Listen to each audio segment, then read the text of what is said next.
All right, good morning, Quinn and Norman. Thank you so much for taking the time to meet with us. My name is Winston, this is Eric, and this is Ivy. And on behalf of Axiom Consulting, we're thrilled to be here today to share with you the Take 3 plan that will help launch Plenty Shoes. Now, before we begin, I'd actually like to ask you a question. What does this number mean to you? Now, if you don't have an answer, I'm here to tell you. This number is an opportunity. It's an opportunity to harness 60 trillion pieces of data per cycle coming from your Antigua shoes. It's powerful, there's something there, and that's what we're here to talk about today. Now, I realize we've only got 20 minutes of your valuable time. And so, out of respect, what we, sort of agenda that we prepared for today is to begin by sharing our perspective on the current situation at hand at your company. And then we'd like to share our Take 3 plan with you. And of course, questions are welcome at any time. So, what's going on with Plantiga today? Well, first of all, congratulations on 2013. Phenomenal year. You launched and you built and you prototyped a lifestyle product shoe. It looks great, and we're very excited to hear working with you, especially since last year you declared a commitment to move forward with a lifestyle-focused shoe brand. We're also very thrilled today to be working with you on such a smart, adaptive, and innovative product. It's the first of its kind in the market. It's smart, and it's moving us into this new era of wearable technology. And the three of us here today cannot be more excited to be working with you on this. Now, at the same time, we also realize that your business is undergoing some significant pressures, especially from investors. We know that there's a seed funding round coming up with strong demands to deliver performance, to deliver revenue, and to deliver customer user base. And so, there's a burn rate in your company, there's limited capital, there's limited time, and that's a challenging situation at hand. Now, on top of that, we know that as a startup company, there is a lack of credibility and a lack of traction in the market right now. So what we're facing is a time constraint, a capital constraint, and on top of that, a credibility constraint. And so with this in mind, we'd like to share with you how we came to our decision. So what is the biggest question we must answer today as Plantiga? Well, we need to know whether we are targeting the right market and how to grow that user base as soon as possible, looking at that investor pressure. We have a lot of markets that are very viable, from the healthcare, government, and security markets. These markets are very risk-averse. They're laggards, and we don't have the resources and experience to give them that credibility in order to target those right away. There's also the athlete market. Of course, athletes can use our analytics to make their performance better. However, we don't have a high-performance shoe right now that athletes are looking for. And no athlete would trade that high-performance shoe for anything with analytics, because they need that high-performance shoe. As well, athletics are very niche. As a competitive figure skater myself, I know that my training is very different from basketball players. So we're not saying that we're not going to target these markets right away. We're saying that these are for the long term.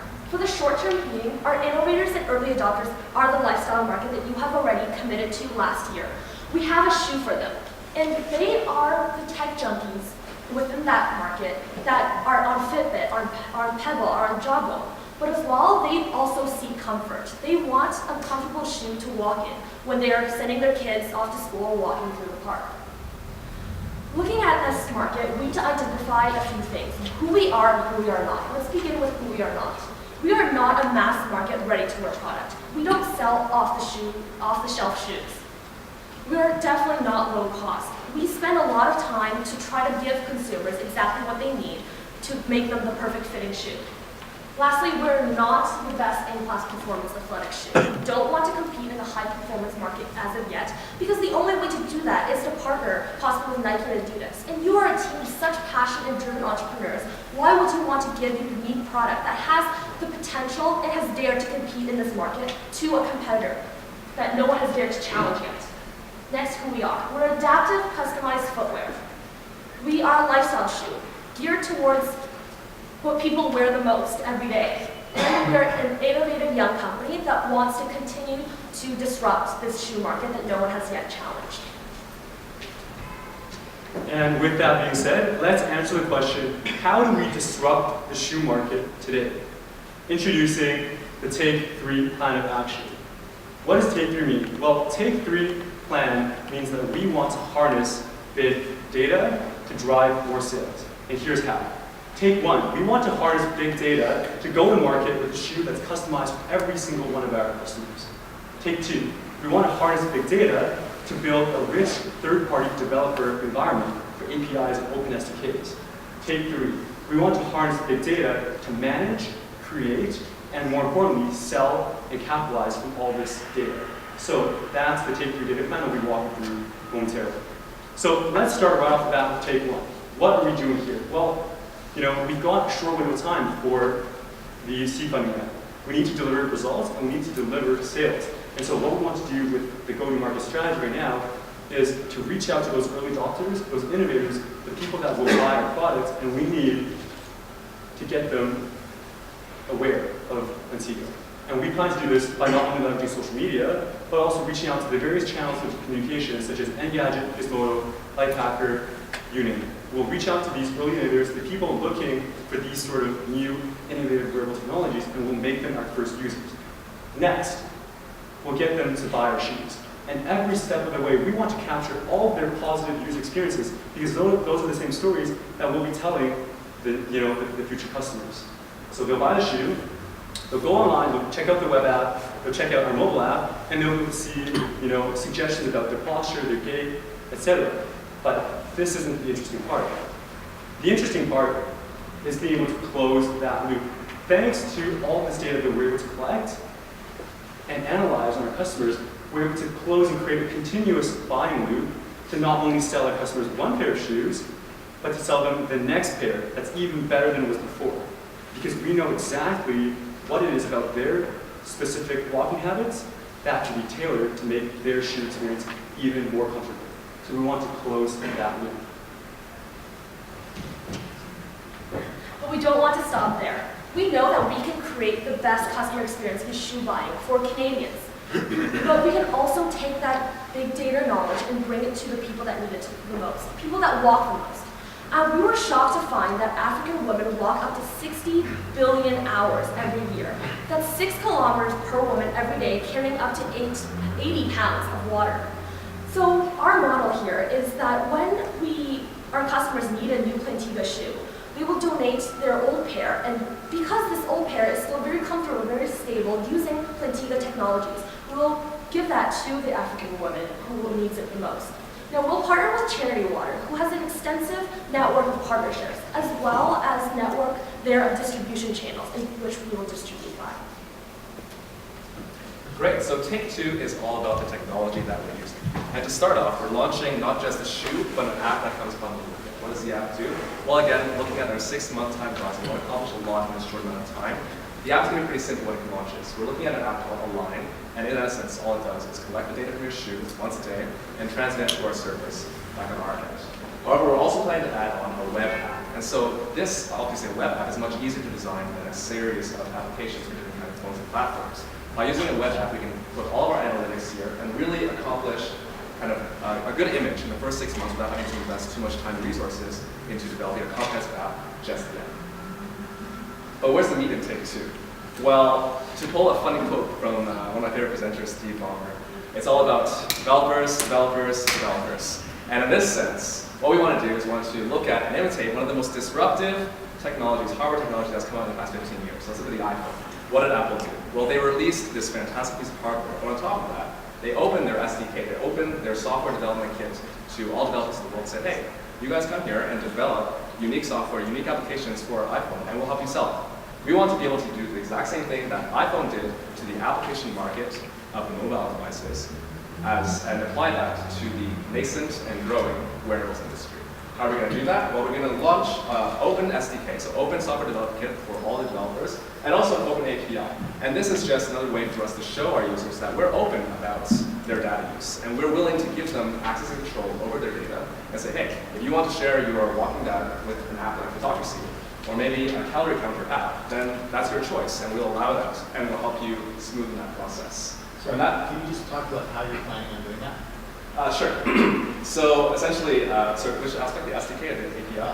The actual storage of the data and how you plan to expose it selectively based on the user's. Yeah, so I actually want to take that in the next slide. That's exciting. Yeah, absolutely. So the next slide, take 3, is all about data infrastructure and managing security and privacy of user data. Hopefully this answers your question. So looking at technical infrastructure, we're all about the privacy policy. We want to stay open with our data. We want to keep an open image with our customers and say, hey, this is your data and this is why we're collecting it. We're collecting it because we want to make a better shoe for you in a year or half a year. And this ties really nicely to our terms of use. Again, we want to keep a friendly terms of use, again, keep an understanding with our customers why we're collecting the data.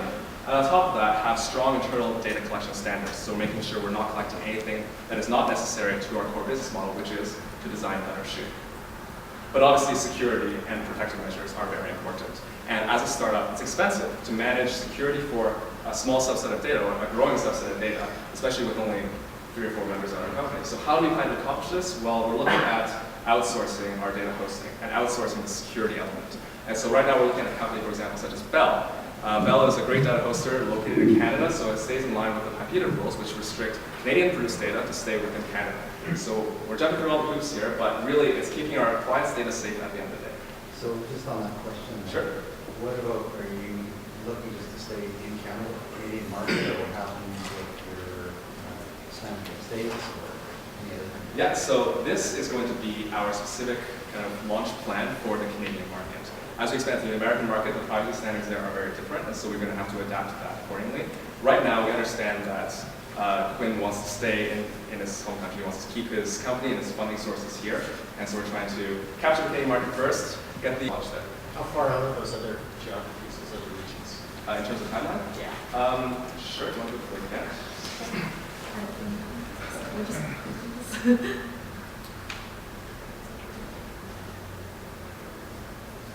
While you're flipping there, is the intent then to have infrastructure in each one of those regions that might be separate, different, and hosted in different ways? Yeah, and so that really comes back to the way data privacy is evolving. Data privacy legislation is evolving on the world today.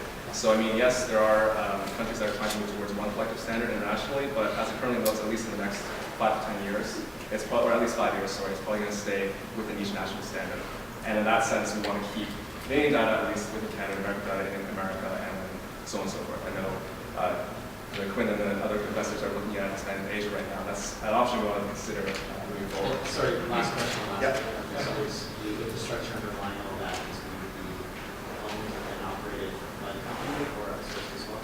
Yeah, so right now, again, we are a small company. We have a 6-month time horizon. We're really trying to launch as much as possible. So the best solution we came up with that was to host externally, was to outsource our data hosting as well as the security measures. Again, moving forward, as we collect more data, as it becomes a more feasible solution to keep it in-house, that's what we're using. Can you talk a little bit about the actual manufacturing of the shoe? We're talking about the physical aspect, or that is the actual shoe that we're Yeah, do you have a pardon me? Is there something particular with regards to manufacturing process that you're moving about? Just because you haven't really talked about how you're going to actually manufacture the shoe. So where you're going to manufacture it, how you're going to make sure that process is getting better with time. Yeah, so right now, our understanding, the way Quinn has set up the company is he wants to, one of the, again, the unique innovations in the company is to produce shoes via 3D printers. And so he's printing out the, I guess, the more complicated components using 3D printers and then fitting into a typical shoe which can be manufactured really anywhere else in the world. So we're, for example, in one of our financial statements later, we're looking at the cost breakdown of the shoe. And so we have a component for technology, which is similar to what other wearable technologies offer right now. We have a component for the printed component, printed parts. So that's the air cushion part that's unique and it's patented for Antigua. And then finally we have the shoe, which is theoretically a normal shoe, which is similar to anything else that Nike or Adidas is doing. It's the technology that's inside that's making it different. In terms of your volume, what do you see your take rate approach leading to? Volume of sales? Shoes actually. It's the volume. Unit sales.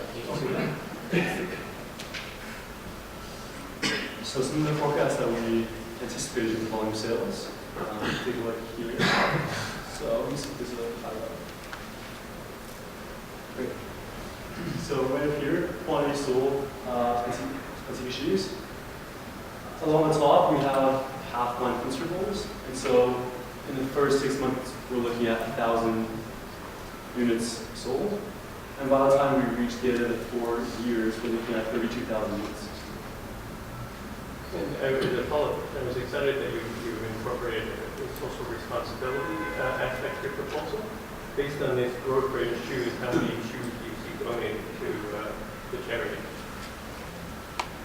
So we're looking at donating a pair of shoes every really second shoe, because our first shoe is something that isn't customizable. It's to measure your analytics so that your next shoe really fits you. So once you get your next shoe, you're able to donate your first pair of shoes, right? So looking at a change of shoes every 1 to 2 years, we're looking at about twice or 3 times the amount that we're selling, donated towards that. Are you going to tell the customers that the first pair of shoes is not going to necessarily fit them, or? Yeah, so the first shoe.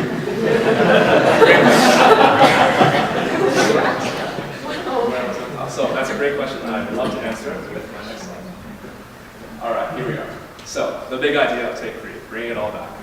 What is it? We're looking to not only add another level of anonymity to the user's data, but also package it in such a way that we can use it better and potentially monetize it. How are we going to do this? The answer is data aggregation. How does this work? So if you visualize that as a funnel, we're collecting a lot of data from every individual user, such as weight, size, lifestyle, walking habits, and gait. And we want to compress and really aggregate it, average it down to something we can use. End result is a customer profile. So right now, the way shoes are sold is you have a size 9, but that's about it. And between one store to the next, a size 9 might not fit this guy's same way. So what we want to do is we want to aggregate all this data and produce a user profile. So for example, Winston and I might have the same shoe size, and we might have them walk the same way. So why don't we just categorize the two of us as the exact same shoe profile?